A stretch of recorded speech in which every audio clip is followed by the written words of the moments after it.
পুনরুদ্ধার করুন। হাইকোর্টে ইতিমধ্যেই মামলা দায়ের হয়েছে, আপনারা জানেন, এবং সেখানে যে পিটিশন ফাইল হয়েছে, আজকে হাইকোর্ট মহামান্য বিচারপতিরা তারা রায় দিয়েছে যে যারা ঘরবাড়ি ছাড়া, যাদের দোকানে ভাঙচুর হয়েছে, যাদের বাড়িতে হামলা হয়েছে, যারা এলাকা ছাড়া, ঘর ছাড়া, গ্রাম ছাড়া, পাড়া ছাড়া, তাদের সবাইকে আগামী দিন প্রশাসনকে বাড়িতে ফেরাতে হবে। আমি প্রত্যেকটা তৃণমূল কংগ্রেস ব্লক এবং জেলা নেতৃত্ব এবং অঞ্চল নেতৃত্বর কাছে অনুরোধ করব যে আপনারা ধরে ধরে যারা এলাকা ছাড়া তাদের বাড়ি ফেরার ব্যবস্থা করুন। কোথাও যদি কোনো প্রশাসনের আধিকারিকরা আপনাদের সাথে সহযোগিতা না করে, আমাদের সরাসরি জানান, আমরা তাদের বিরুদ্ধে কন্টেম্পট মুভ করব।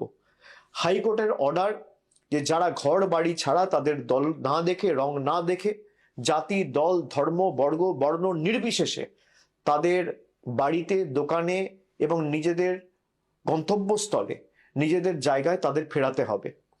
আমি সকলকে অনুরোধ করব যে যারা বাড়ি ছাড়া রয়েছেন, ব্লক এবং জেলা নেতৃত্ব যেখানে আমাদের প্রতিনিধিরা আছে, এমএলএ এমপিদের সাথে যোগাযোগ করুন। পঞ্চায়েত স্তরের নেতৃত্ব যারা আছে তাদের সাথে যোগাযোগ করুন। আর যেখানে সমস্যা হবে আমাকে সরাসরি জানান। ফেসবুকের মাধ্যমেও আপনারা জানাতে পারেন, এখানে আপনারা কমেন্টের মাধ্যমেও জানাতে পারেন বা মেসেজ করেও জানাতে পারেন। আমাদের দলের তরফ থেকে যতটা আইনি সাহায্য সহযোগিতা করা যায়, আমি নিশ্চিতভাবে প্রত্যেকটা তৃণমূল কর্মীর পাশে দাঁড়াবো, যাতে যত দ্রুত সম্ভব আপনারা আপনাদের বাড়িতে, এলাকায়, গ্রামে ফিরতে পারেন। দলীয় সভাগুলিতে একজোট হয়ে আমাদের আগামী দিন কাজ করতে হবে। আমাদের পতাকাটা যখন জোড়া ফুল এবং আমাদের লড়াই সংগ্রামের মধ্যে দিয়ে যখন জন্ম, তখন মাথায় রাখতে হবে আমাদের পতাকাটা আবার সসম্মানে খুব শীঘ্রই আকাশে ওড়ানোর দায়িত্বটা প্রত্যেক তৃণমূল কংগ্রেস কর্মী সমর্থককে নিতে হবে। তখন দেখবেন বাংলা থেকে আতঙ্কের কালো মেঘ সরে গেছে। জেলা সভাপতি ও জেলা নেতৃত্বদের নিয়ে মিটিং, সভার আয়োজন আপনারা করুন, কিন্তু সেখানে কেউ কোনো উস্কানিমূলক কথা বলবেন না, এটা আমাদের কৃষ্টি সংস্কৃতি নয়। আমাদের সভা হবে শান্তির বার্তা, সম্প্রীতির বার্তা, ঐক্যের ডাক দেওয়ার জন্য। দলীয় কর্মীদের বলবো আপনারা শক্ত থাকুন, দল আপনাদের পাশে আছে। আমি গত 10 দিন ধরে সবার সাথে কথা বলে কারা কারা ঘর বাড়ি ছাড়া তার তালিকা তৈরি করে আমরা হাইকোর্টে জমা দিয়েছি। আমি প্রত্যেকের সাথে নিজে কথা বলে যতটুকু পেরেছি, কোন কর্মী কোন অঞ্চলে বাড়ি ছাড়া, কার বাড়িতে আক্রমণ হয়েছে, কার পরিবারের বৃদ্ধ মা বাবার উপর আক্রমণ হয়েছে, তার পুঙ্খানুপুঙ্খ তালিকা আমরা তৈরি করেছি গত 7 দিন 10 দিনে। তৃণমূল ছেড়ে দেওয়ার লোক নয়। মনে রাখবেন, বাংলার মানুষ কোনোদিন অশান্তি পছন্দ করে না। আজ যারা এই তাণ্ডব লীলা চালাচ্ছে, রক্তপাত ঘটাচ্ছে, বাংলার মানুষ একদিন তাদের প্রকৃত শিক্ষা দেবে, এবং সেই দিন বেশি দূর নয়। দেশের আইন আছে, বিচার ব্যবস্থার উপর আমাদের আস্থা আছে, সেখানে আমরা লড়বো। যেমন আজকে হাইকোর্টে লড়েছি, আমরা জেলায় জেলায় আলাদা করে প্রত্যেকটা জেলার জন্য লিগাল টিম গঠন করেছি। আপনাদের আইনি সহায়তা করবে এই টিম। যেখানে যে কর্মী ঘর বাড়ি ছাড়া, জেলা সভাপতিকে, এমপিকে বা সরাসরি আমাকে জানান, কিন্তু রাজনীতির লড়াইটা লড়তে হবে ময়দানে।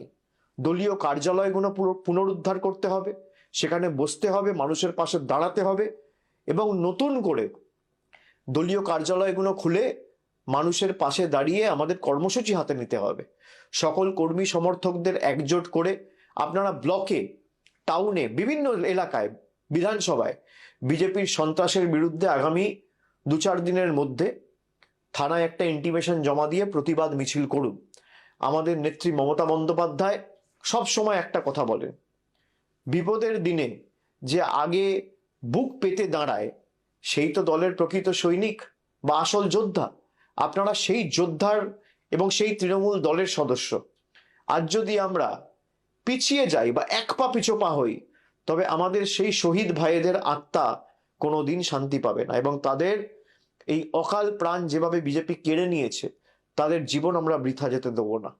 তারা যে স্বপ্ন দেখেছিলেন একটি সুন্দর, শান্ত এবং সম্প্রীতির বাংলার, সেই স্বপ্নের দায়িত্ব আজকে আমাদের সকলের কাঁধে, আপনাদের কাঁধে। আমরা শীঘ্রই আবার এই বাংলায়, মামাটি মানুষের বাংলায় সত্যি যেদিনকে উন্মোচিত হবে, মানুষ বুঝতে পারবে এবং তৃণমূলই থাকবে। কোনো শক্তি তৃণমূলকে এই গণজোয়ারে রোধ করতে পারবে না। যারা আজ আস্ফালন করছে তাদের মনে রাখা উচিত, গীতায় বাণী রয়েছে, অধর্মের আয়ু বেশি দিন নয়, সত্য আর ন্যায়ের জয় হবেই হবে। আসুন আজ থেকে আজ আমরা শপথ নিই, আমরা লড়াইয়ের ময়দান থেকে পিছুপা হব না, আমরা মাথা উঁচু করে চলব, মানুষের জন্য কাজ করব, মানুষের জন্য লড়ব, বাংলার ঐতিহ্য, সংস্কৃতি এবং কৃষ্টিকে রক্ষা করব এবং তৃণমূলের প্রত্যেকটি দলীয় কার্যালয় থেকে স্লোগান ওঠাবো, জয় বাংলা গর্বের সাথে বলবো। অন্ধকার যত গভীর হয় সূর্যোদয় ততটাই নিকটবর্তী হয়। বাংলার বুক থেকে এই অশুভ শক্তিকে দূর করে আমাদের আবার পথে নামতেই হবে সকলকে। আমি শীঘ্রই যেখানে আপনারা ডাকবেন আমি নিশ্চিতভাবে যাব। আমার ঘরের বাইরেও এরা কি অত্যাচার করেছে আপনারা দেখেছেন, সব আমরা দেখেছি। বিজেপির আসল স্বরূপ আমরা দেখেছি।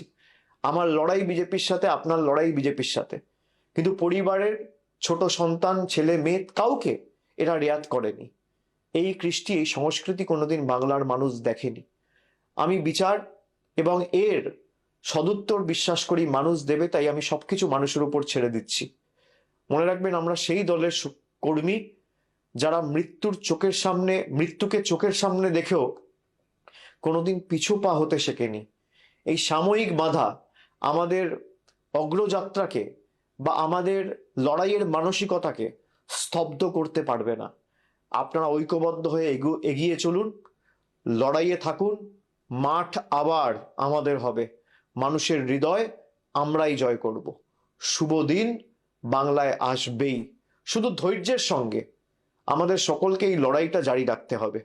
আপনাদের লড়াকু মেজাজ এবং এই স্বৈরাচারী বিজেপির বিরুদ্ধে হার না মানা মানসিকতা, লড়াই করার সেটাই হবে শ্রেষ্ঠ জবাব। আমি সকলকে অনুরোধ করব যে আপনারা আস্তে আস্তে তৃণমূলের পার্টি অফিসগুলো খুলবেন, বসবেন। দলের জেলা স্তরের যারা নেতৃত্ব আছে আমি সকলকে অনুরোধ করব যে অঞ্চল স্তরে বা ওয়ার্ড স্তরে বা বুথ স্তরে যে কর্মীদের উপর আঘাত হয়েছে প্রত্যেকটা জায়গায় একটা করে এফআইআর করবেন। এফআইআর যদি না নেয় থানা, তাহলে স্ট্রেট একটা অনলাইন এফআইআর করবেন এবং 48 ঘন্টার মধ্যে ফিজিক্যাল কপি থানায় জমা দেবেন এবং কপিগুলো আমাদের পাঠাবেন। এদের সবার, যারা আজকে বিজেপির কথায় বাংলার কৃষ্টি সংস্কৃতিকে নষ্ট করে বুলডোজার চালিয়ে রবীন্দ্র নজরুলের বাংলাকে উত্তরপ্রদেশ এবং বিহারে পরিণত করার চেষ্টা করেছে, তাদের সবার জবাব বাংলা দেবে, এই বিশ্বাস আমি রাখি। জয় হিন্দ, জয় বাংলা, বন্দে মাতরম।